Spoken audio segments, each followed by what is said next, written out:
Welcome, everyone. It's really good to have you here this afternoon. It's Jason Barnes, and joining me, as always, is my illustrious co-host to these webinars, Jessica Pankos, the head of the training and help desk teams here at Vericle.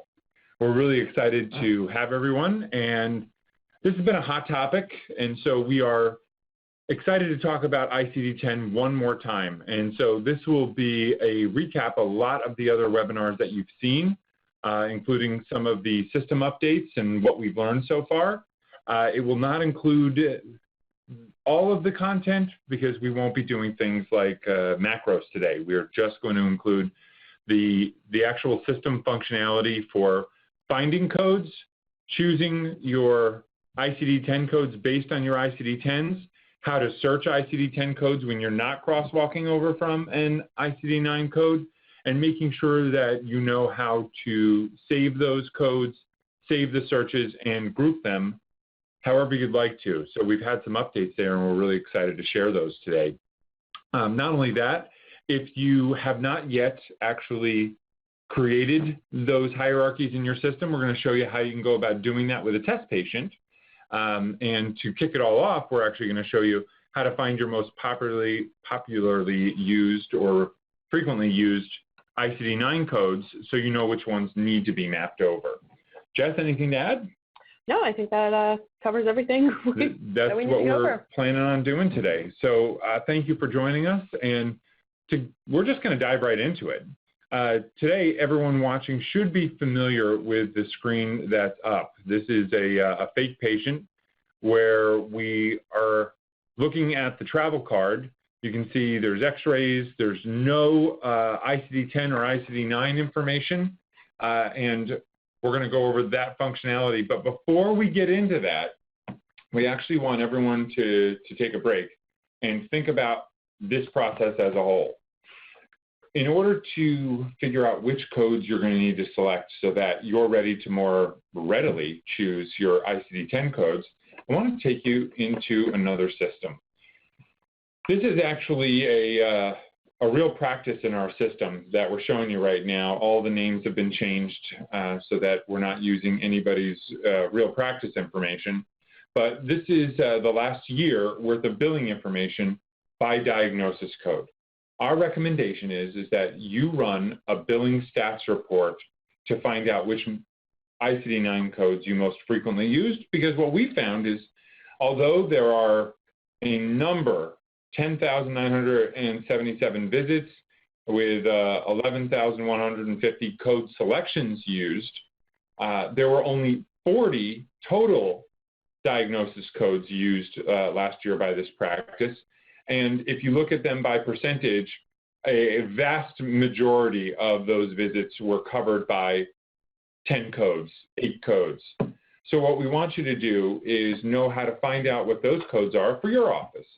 To do that, you head to Reports, go down to Billing Analytics, choose your Billing Stats report. That's how we got here. In the bottom of this report, I recommend going back 1 year, but 6 months should be adequate. You change the date range, and most importantly, you have to choose Diagnosis 1. Now, this might not exist in your drop-down or pop-up, in this case, of selections. If it does not, that is not a problem. You go back to Reports, back to Billing Analytics, and then choose your Billing Stats Configuration Report. This Billing Stats Config right here will allow you to actually choose Diagnosis 1, make a name for it, save that name, and then you'll have to go back, refresh your billing stats report, and that way you'll be able to access that new code that you've just created for your billing stats report. In this case, let's make a note that 739.1 is the most commonly used code by this particular office. A high volume office who sent out over 2,345 claims in the last year with this diagnosis code on it. Jess, did I leave anything out on the billing stats? No, that explains. The only thing I can think of is you want to make sure that insurance only and PIP only is unchecked down at the bottom. Great clarification. Thanks. Okay. So getting back to it, we want you to be able to create a hierarchy, create favorite codes that will allow you to not have to search each time you have a new patient or an existing patient that walks through your door to know what your 739.1 equivalent or equivalence will be in ICD-10. So we're actually going to walk you through that process. But the first thing we need to let you know are about the 3 areas where ICD-10 codes are going to be relevant to you. The first you're going to see is the ICD-10 traffic light, which I am highlighting right now with my mouse. We're not going to click on that just yet, but most things in our system that have a color associated with it are drillable or clickable. You can click on those things. The second are the 2 lines right here where you used to see just your ICD-9 codes, but now you'll see both ICD-9s and ICD-10s. And then in 2 other places, you're going to get the same exact interface, both the diagnosis tab as well as your EMR assessment tab. And everyone should know the big reason why we put an ICD-10 button right in your documentation tab is 2 big reasons. One is speed and convenience, but that actually fails in comparison for us trying to help you make sure that your documentation matches your billing. When you choose this through the ICD-10 tab in your EHR, in your EMR tab, you're always going to be putting this in your documentation, and you can do it for your billing at the same time. Therefore, you will never have incongruent billing and documentation. You wanted to add something there, Jeff? No, I just think you misspoke. They want to be on the assessment tab, not the diagnosis tab. Oh, the assessment tab. Sorry about that. I'm from New Jersey. I get to speaking too quickly sometimes, but thank you for the correction. So we're going to get to that interface in just one moment. Remember, this is for practices that perhaps haven't gone through the motions yet of actually choosing these. So if you have not chosen an ICD-10 payer for your particular patient yet, you're not going to be able to do this. So Jess, do you mind just walking them through how they can set up a fake patient so that they can actually start using this? Sure, no problem. So for your dummy patients, you're going to want to set up a fake payer that won't go out anywhere. So it's okay if you accidentally hit submit. So what you're going to do is you're going to go into the patient's account and onto the primary tab. Then in the insurance plan name field, you're going to type in the word fake and then hit the insurance plan name search. You'll get 3 options, and you want to select the one that says fake payer ICD-10 only. Go ahead and select that one and then save the patient account. And that will be a fake payer that won't go out anywhere, but it is set as accepting ICD-10 codes. So you'll be able to use that patient to set up all your favorites and all your groupings for all of the rest of your patients. Yeah, and so we recommend doing this with a fake patient, and there's some real reasons for that. Number one is you don't want to send anything out, and this fake payer will keep you totally safe. If anyone ever does check this one in, and you'll never bill out a visit to Blue Cross Blue Shield inadvertently, and something we definitely want to avoid. But now we're going to actually start taking you through some of those mappings. So let's start with actually mapping that 739.1. Jess, can you help us with that? Sure, not a problem. So for most of you, you're used to picking your diagnoses from the assessment tab, so that's exactly what I'm going to do. I'm going to go ahead into my assessment tab and click on a diagnosis. I actually don't know where 739.1 is on these tabs, so I'm just going to type it in. You guys, of course, can just select that code from the page it happens to be on. Actually, we got the little asterisk letting me know it's on this page. So you can just go ahead and click it there and then hit close. It will bring you into the diagnosis tab, and yes, you can select and map to the 10 code from here. But to keep everything in your notes tab, in your notes, your documentation for the patient, I'm going to go back to the EMR and back to the assessment and select that ICD-10 diagnosis button. This will pop up the same type of ICD-10 widget from that other page. However, this one only pulls the ICD-9 codes from what I selected in the assessment. And when I map to an ICD-10 code in this version of the widget, it will be in my notes for this patient. So I went ahead and clicked on that ICD-10 diagnosis button. Up at the top, you'll see this orange box that lists my ICD-9. It's also got that exclamation point at the top left. This is letting me know that this code has not yet been mapped to an ICD-10 code for this patient. So I'm going to go ahead and click on that code, and it will give me this pop-up. Now, what we do here is we list out the available mappings to ICD-10. These mappings are based off of, or actually they're not based off, they are CMS's GEM matching. GEM stands for General Equivalence Mappings. Basically, if you had been using this code in 9, it's likely that you want to use this code in 10. You should still make sure to read it, make sure it makes sense. But the codes that CMS mapped will be highlighted in blue. That's our indication to you that this is a suggested mapping. You can, of course, select any of the other ones if you choose that you don't believe that that is the correct code in this circumstance. The gray ones, they're valid codes. They're just not the ones that CMS suggested. That's why they're grayed out. But I'm going to go ahead and select the blue one. I get another pop-up that will allow me to add this code by hitting the green plus sign. I can favorite this code by hitting the star, or I can favorite this code and add it to a specific group that I have set up.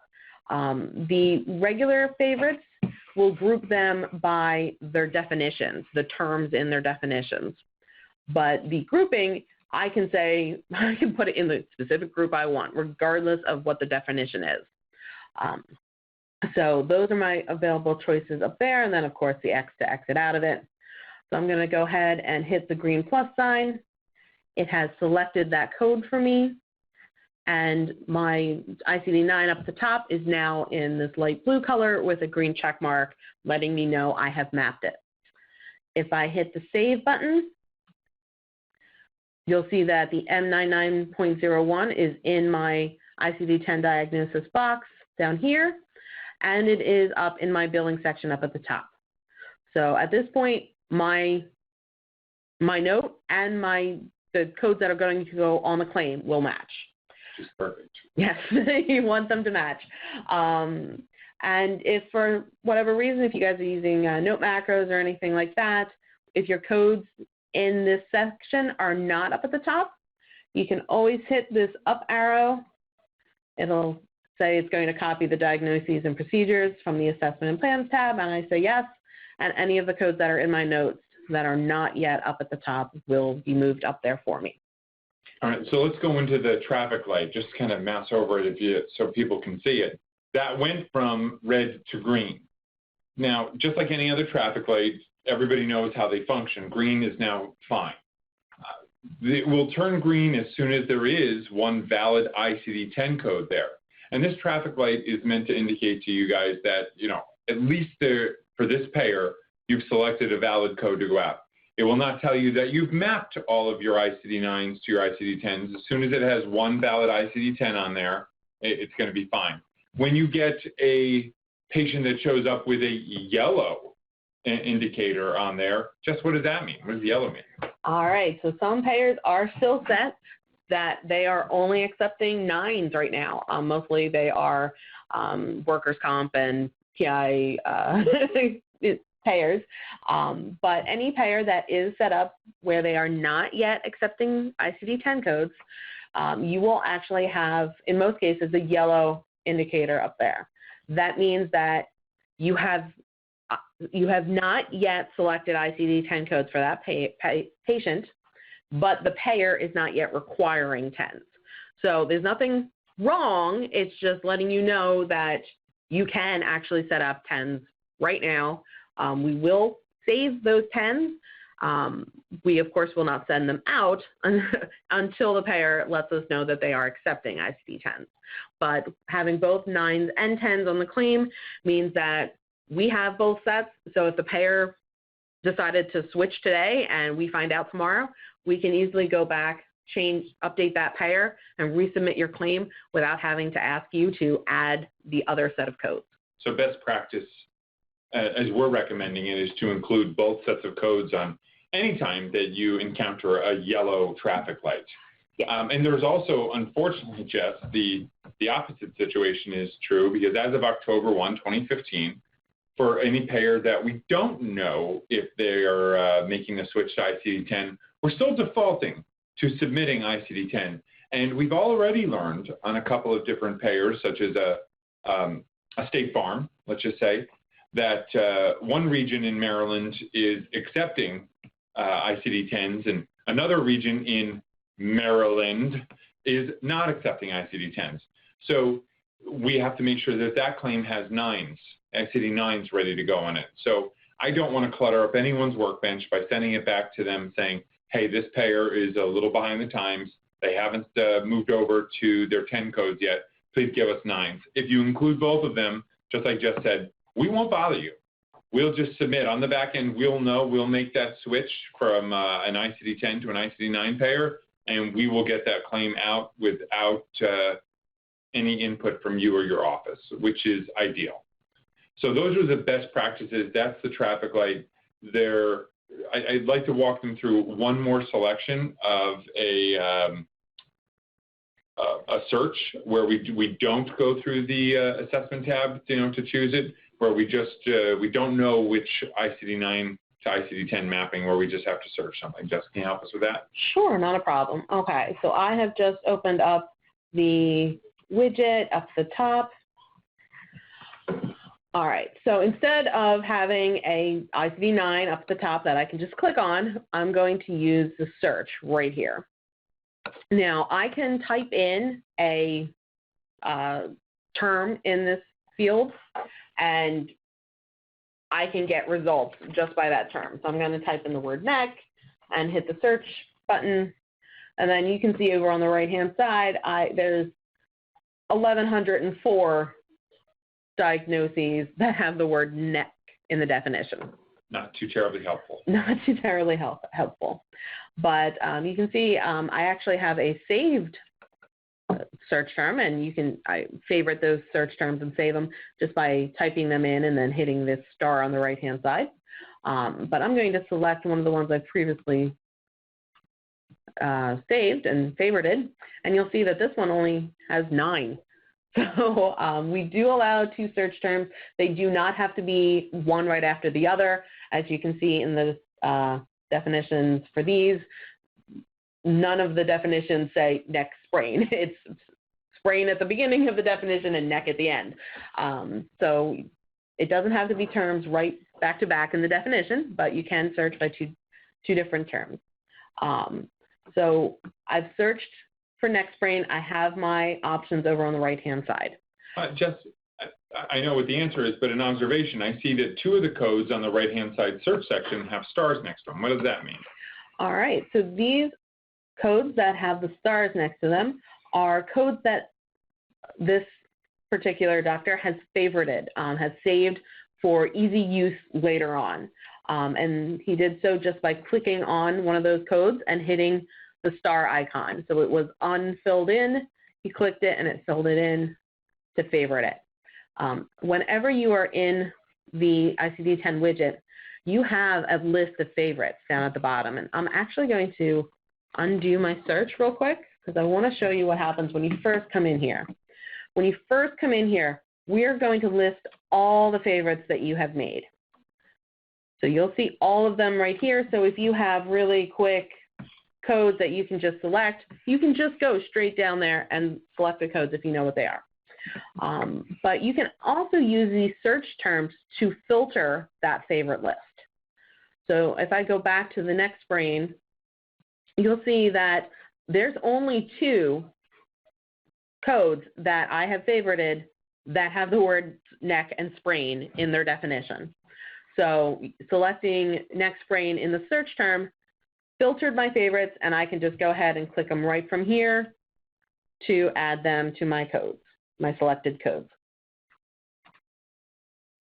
That way, it just makes it a lot faster to find those codes going forward. Some of you will have questions about these red symbols and these green $ symbols. We do try to give you information about whether or not the codes are billable. So you'll see that some of them are listed as non-billable codes. They are not specific enough according to Medicare. So be on the lookout for those.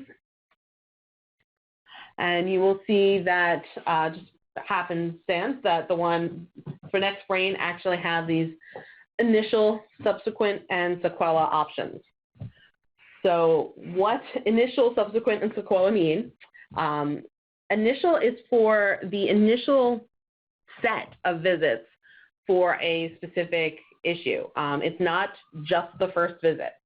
It's the first time a patient is being treated for a particular issue, and it's for that entire length of care for that.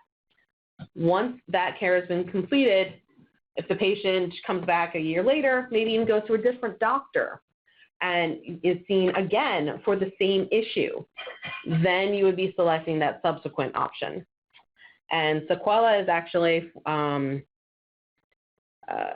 like burns and complications. That's the word I was looking for. It's complications from the treatment of the original issue. So scars and burns are two of the examples that I've seen. So those are what those initial, subsequent, and sequela options for each of these codes mean. Perfect. What about laterality? All right. So some codes will have laterality. You know, obviously knees and shoulders and arms. You're going to see options for right, left, and unspecified. Just in the beginning, Medicare and the payers are being very lenient. They are accepting those unspecified codes for right now, but at some unnamed time in the future, they are going to stop paying for those unspecified codes. They do want you to tell them whether it was the left or right knee. You should be able to tell them that information. So, of course, they want you to be as specific as possible. In the beginning, they'll accept those unspecified, but going down the line, you are going to have to tell them whether it's the left or the right. Let me lead the witness here, Jeff. What if I was searching for a shoulder and the left and the right shoulder were not actually, could you click on shoulder in the search terms? The left and the right shoulder were grayed out and the unspecified shoulder was blue. What does that mean? And for all of those docs out there, you are going to run into this in laterality. Sometimes the left or the right versions, or I'll call them versions of the ICD-10 code, are grayed out and the unspecified one is recommended. That is official CMS recommendation for that specific code set, that the unspecified code be billed at first. So keep that in mind. You can choose the more specific option, bill it out. You will see that they're a billable code, but they're not a recommended code. You will get paid for that code until Medicare gets enough data, and again, they've said it's going to be an unspecified period of time. They didn't say a year, they didn't say 10 months. There's going to be an unspecified amount of time, then they're going to stop accepting certain codes, and that's where we'll start talking a little bit more about the network effect and our plans. You know, right now, if you were to mouse over a code, nothing's going to pop up. Our radar chart here, or our radar for what's going to happen in the future, involves a few different things. We have hired an organization to help us analyze the data, the code sets that are being used, and make recommendations in the future. So we're going to have pop-ups when you mouse over codes that will tell you more specific information on whether or not it is or is not billable. So that should be something that you look forward to in the future. If you do choose a specific code and there's a problem, we will start adding real-time notifications right here, number one, and number two, back-end notifications that will send claims to workbenches should there be other selections that we would recommend that you consider. All right. And just to give everyone a way to find those, if you do find that you have a unspecified option selected and you don't see those left and right options and you want to choose one of those left and right options, the next level up, which should be the same code minus the last digit, will actually have a plus sign. And I'll show you, it looks like this right up here. This is the next level up, and if you hit the plus sign, it will open up and let you see all the other options that are under that level. So those left and right ones will be under there, if that particular code has a left and right option. So the search options we found were adequate for a lot of our providers, Jess. But over the last few weeks, we've actually received a great deal of inquiry and requests regarding another way to do this. So do you mind clicking out of this and just going back to the ICD-9 hierarchy in the super bill, please? Yep, right there. So a lot of our doctors in the past would set up this super bill to be organized a certain way: cervical spine, thoracic spine, etc. Region has been the most popular way of actually organizing those. And so in response to these requests and inquiries, our tech team has designed another way to group ICD-10 codes. And so, Jess, can you just show them that? Sure. Right down at the bottom, or if you have a wider screen to the right, you will have favorites and you'll have groups. So if you click on the Groups tab, you'll actually be able to not only create new groups, but be able to see any of the groups that you have already created. And these, if you hit create group, you'll see the pop-up. You can name it whatever you want. So you can name it based on what your ICD-9s were set up under. So you can, you don't have to remember where they are now. They're the same place they were before. You create those groups, and then when you do your searches and you click on the codes, you can select the star with the folder icon and then tell it to go into a particular group. That way, when you go into that group, you'll see all the codes that you yourself have put there, regardless of what the definition of that term is. And this is about speed. This is about you spending some time choosing most, if not all, of the codes that you're going to use based on your ICD-9 history, so that you can favorite and organize these the way that you need to, so that then, the next time you go in to treat a patient that you know is going to need an ICD-10 code, you can find them as quickly as possible, select them, and again, I'll keep reiterating this, making sure that your documentation matches your billing so that you can get on to the next patient or home to families, whatever your goals are. We want to stress quite a bit that, yes, these codes are more specific and that Medicare said they're going to pay them, but ICD-10 is not just about choosing codes. The added level of specificity also adds a larger burden or requirement on the provider to make sure they're documenting like they were before to support the diagnosis and the treatment. So if you find this webinar helpful, I think you'll enjoy seeing some of the other webinars that were put on. One primarily that I'll recommend is the one by Dr. Davila, where he talks quite a bit about that topic. So look for that as well. It's been well published on a number of websites. So yeah, just one more thing about the groups. You do have an easy way to select all the codes in a group by the Select All button down at the bottom in a particular group. So rather than clicking on each one and hitting the plus sign, you can just hit the Select All button. And one thing that I happen to really like, in order to rearrange your codes for ICD-10, you still have the option up here where you can say, move to this position, and they will move around. Mm-hmm. But you also, in the selected codes area, you can actually just move those around in the order you need them to be. So I actually kind of like that. Yeah, it's helpful. Okay, Jess, one other staged question for you. What if I went in there and I saved all of my codes? They're perfect for all the chiropractors in my office, and I can save them a lot of time so they don't have to go in and choose these. Is there a way for us to share these? Yes, there are. All right. So in the ICD-10 widget, regardless of wherever you go into it, whether it's the Diagnosis tab or the EMR Assessment tab, under the Search section, you will have two icons. They look like clouds with arrows in them. To export all of your saved codes, searches, and groups, you can hit the one on the left, the one with the down arrow. you will get a pop-up that asks which favorites you want to include. We did default to include all of them, but you can uncheck any of the ones you don't want to export out. You then have two options: export it into a file.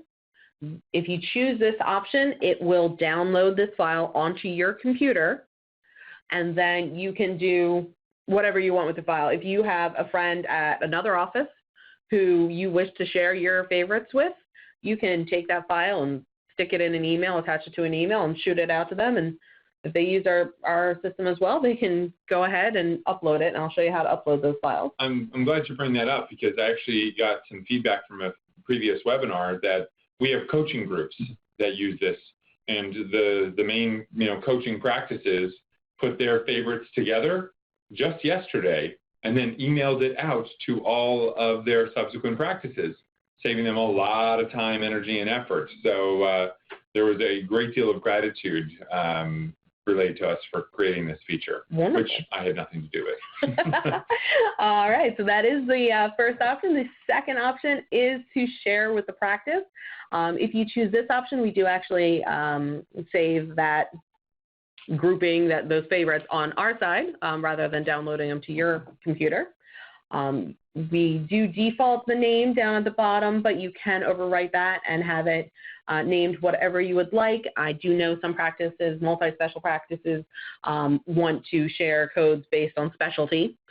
So you can name it a particular specialty. I do recommend keeping the date in there, however, just so if there are multiple shares, you are able to tell which one is the most recent.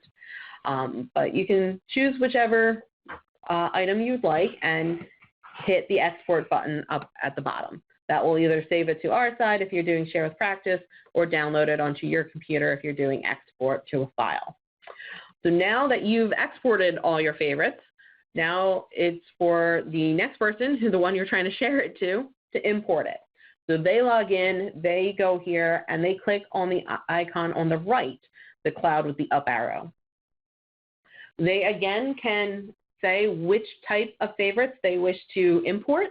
Obviously, they can only import what the file has saved. So if you did not export your groups, they cannot import your groups. But they can choose to restrict what is imported just by unchecking those boxes.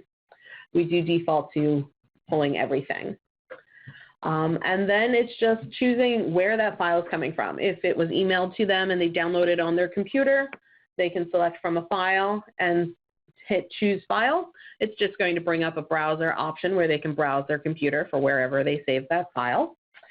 Or the next option, from a practice share, all the shares that have been done from within your practice will be listed in a drop-down down at the bottom, and you can select the one that you want from the list and hit import.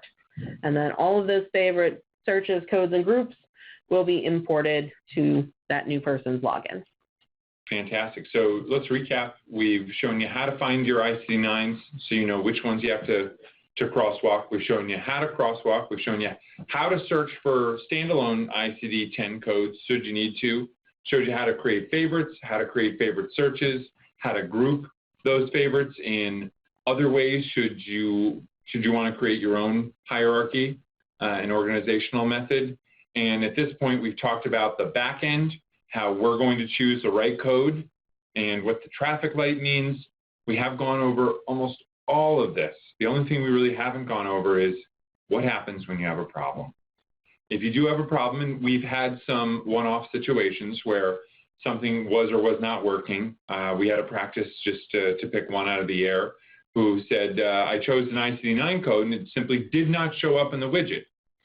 And what we had learned is that if you choose an expired ICD-9 code, the system's smart enough to not let you choose that and move it over. We just didn't notify you. So we have a fix in to make sure that you get the notification for that. We need your input. So if you do run into an issue, which we hope you don't, but we know, there's a lot of different scenarios that can happen, please bring it to our attention. Don't suffer in silence. We're here to help. We very much want to make sure you get all the information you need to have your practice implement ICD-10 with no incidents.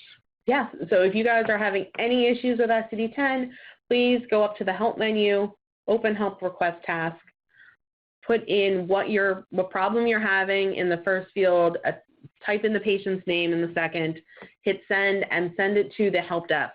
We will get the information if it's complete, and if we can replicate it on our end, we can get that over to our support and dev teams to get it fixed. Well, Jess, thank you so much for participating today. I know that your team has fielded a lot of questions regarding ICD-10, and we're getting great feedback. We really appreciate it. And we thank everyone for watching. Please let us know what you think of this. You know, give us ratings, give us the feedback. We're always starving for how it is that our users are utilizing the system and making their practices run. Thanks again.